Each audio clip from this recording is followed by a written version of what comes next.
The intent of this video on customizing your course navigation menu is to help you fine-tune the menu for your students. What you see here is the general default setup of the course navigation.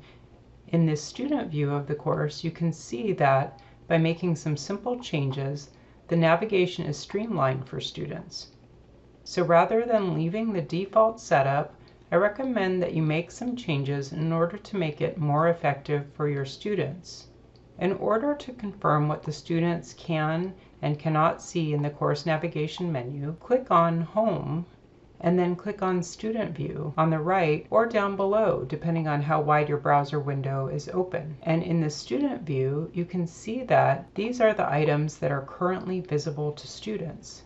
The icons with the eye and line through them indicate that either there's no content in those items and therefore students can't see the link, or the link is purposely hidden from students. Some links, though they don't have the eye icon, aren't ever visible to students. These include Settings, Accessibility Report, New Analytics, and Rubrics. Let's take a look at how to customize the course navigation menu.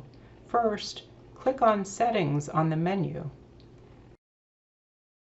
Next, click on the Navigation tab towards the top middle. The items at the top portion of the page are potentially visible to students. Note that you may reorder them by simply clicking on an item and dragging it up or down, depending on the placement that you prefer on the course navigation menu.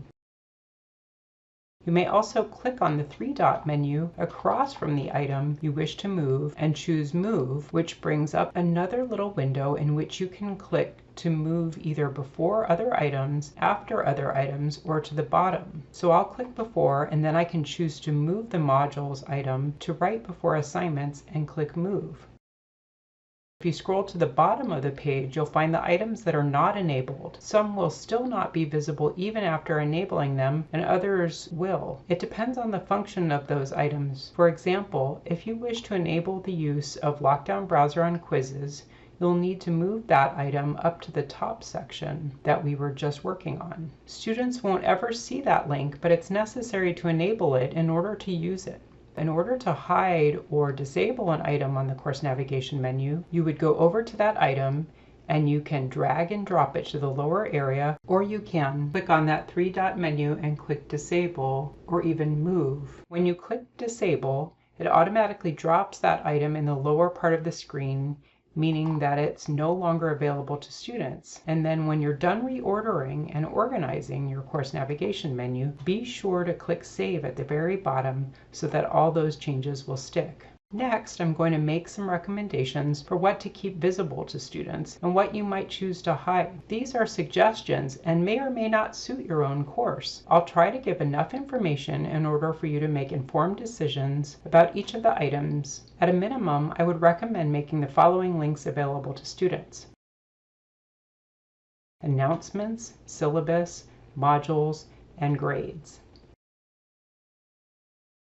The next set of links that you need to consider are assignments, discussions, and quizzes. The main reason why you wouldn't include assignments, discussions, and quizzes is if you wish to strictly enforce the use of modules as the access point to everything in Canvas. If you're okay with students getting to content through either assignments or the modules link, then it's okay to leave assignments visible. If, however, you wish to streamline and simplify student access, you might want to hide the assignment link. Note that you need to be sure to add all assignments to the relevant modules, since that's the only way students can get to them if you hide that link.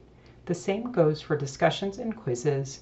You may leave those links visible for access either way, or you can hide them to streamline access strictly through the modules. Next, I'll discuss why you might want to consider hiding the following items: people, files, pages, and chat. The people view for your students is a bit different than your instructor view. You can see each student's name, login ID, which is their SDSU email, sys ID, which is their red ID, section, role, last activity, and total activity. All that the students see in their people view are student names,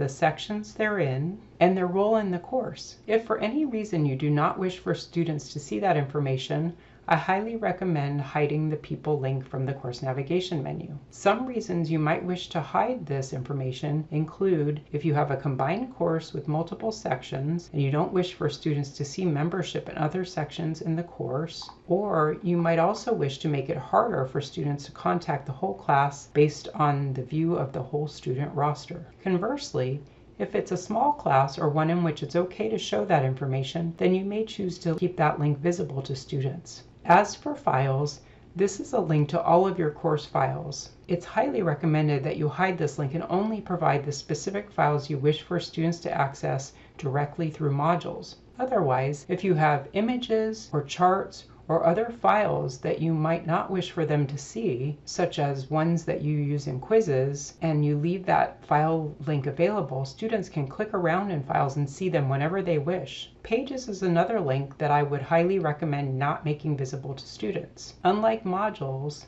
it is difficult to organize the Pages index page, and it's not really intended for students to see the Pages index page, as it can be very confusing to students due to that lack of ability to organize it. Notice that the first page when you click on Pages is typically the front page that you've set for your course, and then it's necessary to click on View All Pages to see all the pages on that Pages index page, and the pages are typically in alphabetical order. Now let's look at chat. Chat is a tool that allows you to see who's currently in your course and have a live chat with them. Students and instructors may use this function to reach people at the moment that they're in the course, and you may refer back to these messages at any point as they're archived in this area. This is certainly a tool that you should hide if you don't intend to use it, but leave it available if you think that it will be useful for communication with your students and for them to communicate with each other. And lastly, I'll briefly mention that there are several navigation links that are typically not visible on the course navigation menu, but can be enabled by going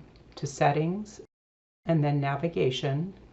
Scroll down to the bottom of the page to find items such as Media Site, iClicker, Zoom, and a host of publisher resources that you'll need to enable if you're using them in your course. For questions about any of the course navigation links that I didn't cover, please visit the SDSU Instructional Technology Services Virtual Fit Center or see the Canvas guides for further information. Please see my additional instructional videos for more information on Canvas topics.